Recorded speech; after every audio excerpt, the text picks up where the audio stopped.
An acupuncture doctor in Claremont is in jail accused of inappropriately touching a woman in his care. Andrew Walsh is charged with sexual battery. The woman told detectives it happened during an appointment last week, and West 2's Dave McDaniel spoke with investigators who have a message for the community. 52-year-old Dr. Andrew Walsh is shown getting into a Claremont patrol car July 2nd.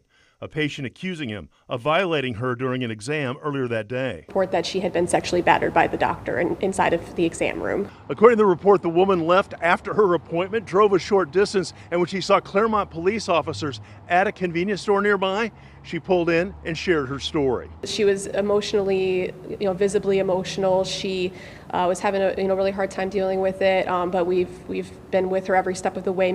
According to the arrest report, Dr. Andrew Walsh placed his hands under her shirt and began rubbing her breasts, and that he did other inappropriate things to her below the waist, at one point saying he wishes he could do more, but had to go to other clients. I'm certain that she feels extremely violated. Her sense of self, has been taken advantage of, and we just feel for her. The victim says some massage was part of past sessions, but nothing like what she's reporting now.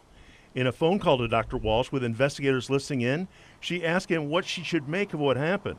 According to the report, he said, "I didn't mean to touch you anywhere inappropriate," and that he felt it was serious that he was being accused and that he wanted to speak to a lawyer. Took a lot of long pauses. He seemed uncomfortable with the conversation. He advised that he was just providing the medical care that she asked for, which is, of course, untrue.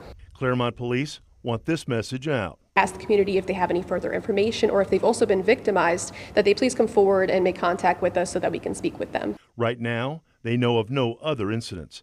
In Claremont, Dave McDaniel, West 2 News. Andrew Walsh is still in jail being held without bond.